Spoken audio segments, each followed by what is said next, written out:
பார்த்தீங்கன்னா நம்ம வந்து சிக்கன் ஸ்டீப் ஃப்ரை பண்ண போகிறோம். ஸோ இது வந்து வெஜிடபிள் ஸ்டீப் ஃப்ரையும் பண்ணலாம். நீங்கள் சிக்கன் போடலன்னா இது வந்து சிக்கன் ஸ்டீப் ஃப்ரை ரொம்ப ஈஸியான மெத்தடு. பார்த்தீங்கன்னா ஒரு கைப்பிடி அளவுக்கு போன்லெஸ் சிக்கன் எடுத்து சின்ன சின்னதாக நறுக்கி வச்சுருங்க. ஸோ ஆலிவ் ஆயில் இருந்தால் ஒரு 2 டேபிள் ஸ்பூன் எடுத்து வச்சுக்கோங்க. இது கான்ஸ்டன்ட் சோள மாவு 1 டேபிள் ஸ்பூன் எடுத்து 1 டேபிள் ஸ்பூன் தண்ணி ஊற்றி நல்லா மிக்ஸ் பண்ணி வச்சுங்க. காலிஃப்ளவர் இருந்தால் ஒரு 3 to 5 சின்ன சின்ன துண்டு இந்த அளவுக்கு காலிஃப்ளவர் எடுத்து இந்த மாதிரி கட் பண்ணி பாயில் பண்ணி எடுத்து வச்சுக்கோங்க. ஸோ புர்கோலி இருந்துச்சுன்னா புர்கோலி கொஞ்சம் ஆட் பண்ணிக்கங்க. என்கிட்ட புர்கோலி ஒரே ஒரு துண்டு தான் இருந்துச்சு போட்டிருக்கேன். ஸோ ஒரே ஒரு பூண்டு எடுத்து நல்லா நறுக்கிடுங்க, தோல் சீவிட்டு. ஒரு பாதி கேரட் எடுத்து பொடி பொடியாக இந்த மாதிரி கட் பண்ணி வச்சுக்கோங்க. ஸோ இது வந்து இஞ்சி ஒரு 1/4 துண்டு இஞ்சி எடுத்து ஒரு 1/2 ஸ்பூன் வர அளவுக்கு தோல் உரித்து நல்லா கட் பண்ணி வச்சுக்கோங்க, மின்ச் பண்ணி வச்சுங்க. கேப்சிகம் இருந்தால் கலர் கேப்சிகம் யூஸ் பண்ணலாம், 3 கலருமே. அப்படி இல்லாத பட்சத்தில் பச்சை மிளகா இருந்துச்சுன்னா நல்லா வெட்டிங்க. ஸோ இது வந்து பார்த்திங்கன்னா சோயா சாஸ் 1 டேபிள் ஸ்பூன். இது வந்து மிளகுத்தூள் வந்து பார்த்திங்கன்னா ஒரு 1/4 டேபிள் ஸ்பூன். அவ்வளோதான் மெத்தடு. நீங்கள் வெஜிடபிள் பாயில் பண்ணாமல் கூட ஃப்ரை பண்ணலாம். முதல்ல ஆலிவ் ஆயில் ஊற்றிடுவோம்.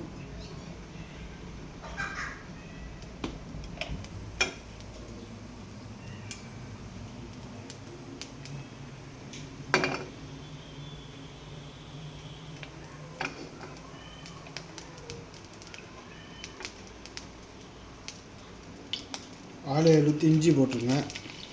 முதல்ல இஞ்சி போடணும்.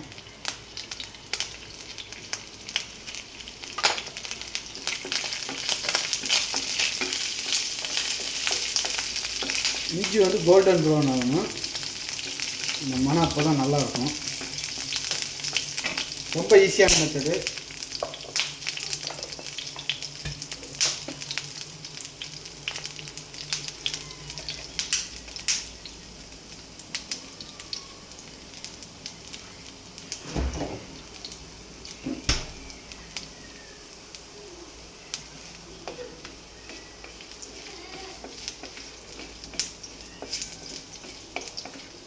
ஸோ இஞ்சியோட நல்லா நறுமணம் வரும். ஸோ இது கோல்டன் ப்ரௌன் ஆயிடுச்சு. அந்த ஸ்டேஜில் பூண்டு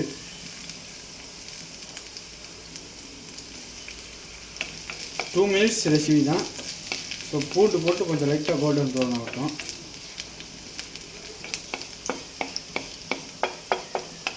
கோல்டன் ப்ரௌன் கோழி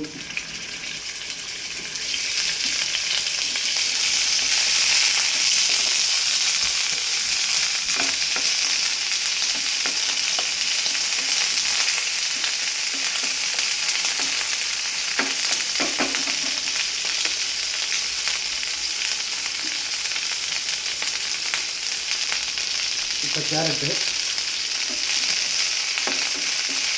இப்போ கேரட் ஏன் முதல்ல ஆட் பண்ணோம்னா கொஞ்சம் லைட்டாக சுத்தம் இருக்கணும்.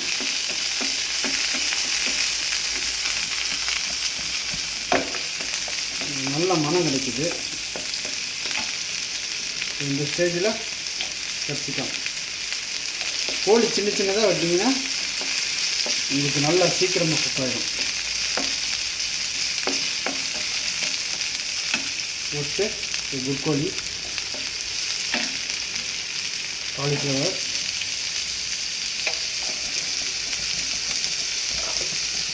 சோயா சாஸ் வந்து தேவைக்கெல்லாம் ஊற்றிடுங்க.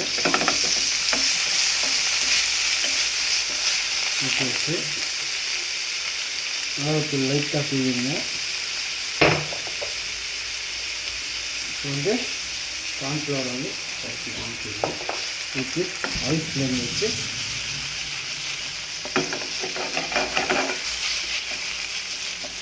பார்த்தீங்களா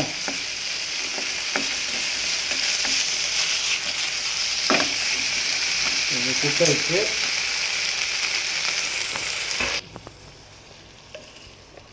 இப்போ ரெடி ஆயிடுச்சு. ஸோ இந்த மாதிரி தான். ஸோ செமையான ரெசிபி, மறக்காமல் ட்ரை பண்ணி பாருங்கள், ரொம்ப நல்லாயிருக்கும்.